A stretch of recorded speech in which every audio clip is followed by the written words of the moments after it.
Special Report. Here's Lester Holt. Good evening. We're coming on the air with breaking news of multiple attacks on U.S. forces in Iraq. Iran state news agencies saying that Iran is behind the attacks. Let's get right to NBC's Richard Engel. He's live in Iraq. Richard, what can you tell us?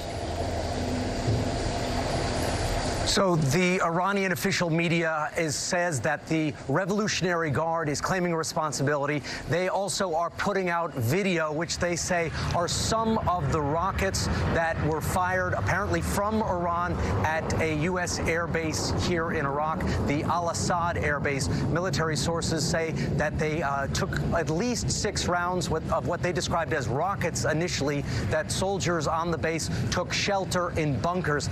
If you look at the video, you can see at least 3 projectiles and hear the distinctive noise of what sound like jet engines. This would be a significant escalation. U.S. bases in this country sometimes come under attack from small rockets, but not long-range or medium-range ballistic missiles fired from Iran. The Iranian news agencies are also saying they're issuing threats, not just claiming responsibility, saying that there could be more attacks to come if the United States responds, and that Americans, they say, are advised to return to their bases and return home for their safety. So Iran definitely claiming credit and linking this explicitly to the killing of the General Qasem Soleimani, saying that this is part of Iran's revenge. They are putting out hashtags on social media saying decisive revenge, Lester. And Richard, what do we know about the American presence at that base? How many, what the mission of the troops is there?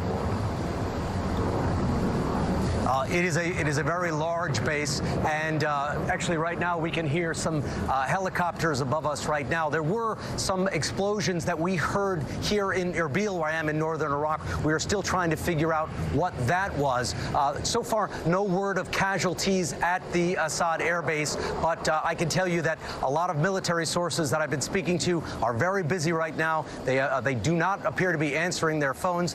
They're clearly working this story. The White House says that the president has been informed and is meeting with national security advisors. Not sure if this is over, if this was an initial assault, if this was Iran testing the waters, but it certainly got a lot of people's attention here with a rocket attack that Iran is claiming from the Revolutionary Guard, saying that it is part of revenge for the killing of the commander of Iranian Black Ops, Qasem Soleimani. Any word on any casualties from this? So far, we have not heard any word of casualties, only that troops were taking shelter in this base. It is a very large base. It is quite far, about 200 miles from the Iranian border.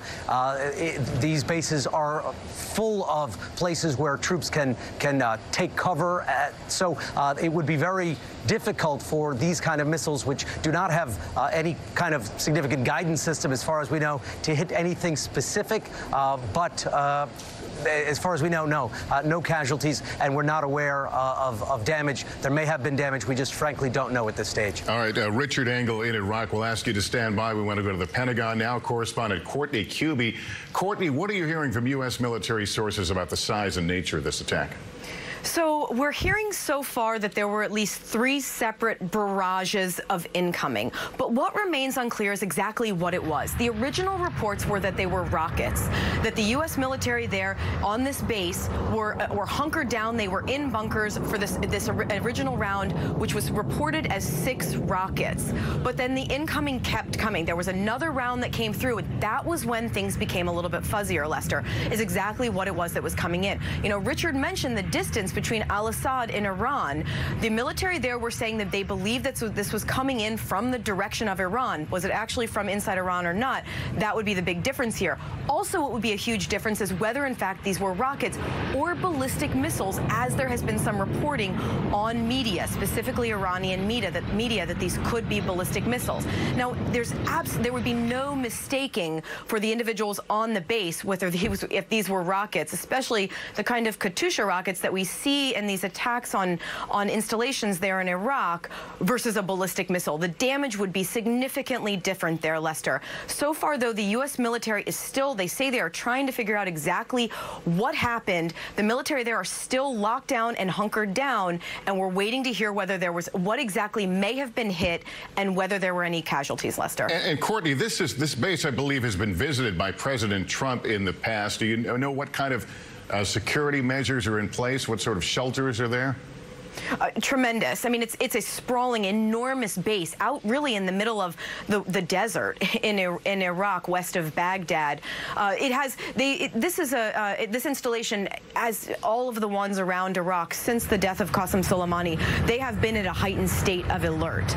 But it is an enormous airfield. It's a place, as you mentioned, President Trump went there. One of the reasons that kind of base would be visited by a distinguished visitor, a VIP like President Trump, is that they have the ability to provide more security. It's not the area is not congested like the air bases down, like the base down in Baghdad, with a sprawling city around it. So they provides more protection. I mean, candidly, just being able to launch something into that base and target something would be more difficult because it is so spread out.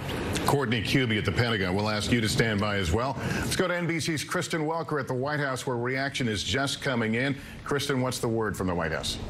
Press Secretary Stephanie Grisham, Lester, just released this statement moments ago. Let me read it to you. She says, quote, "We are aware of the reports of attacks on U.S. facilities in Iraq. The president has been briefed and is monitoring the situation closely and consulting with his national security team. I can tell you that there are still a number of officials who are here inside the West Wing, clearly monitoring this situation very closely at this hour, Lester." Now, this comes on the heels of a day in which the president and his top officials here have really put forth a full court press, trying to build the case for why they say it was necessary to take out Iran's top general.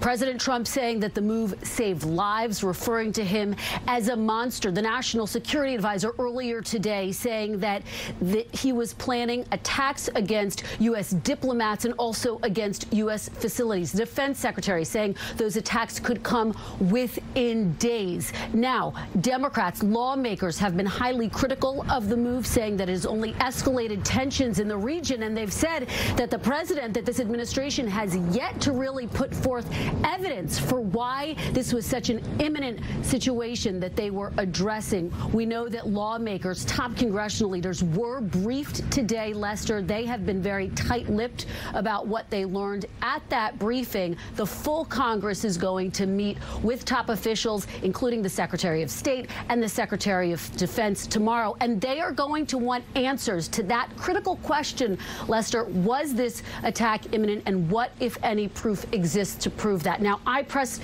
the National Security Advisor earlier today on whether or not they would be releasing and declassifying the intelligence that prompted the president's decision. He says that's still under consideration. Lester. All right, Kristen Welker at the White House. As we watch these developments occur, we'll have much more on this breaking news throughout the night on this NBC station and on MSNBC on cable and at NBCnews.com.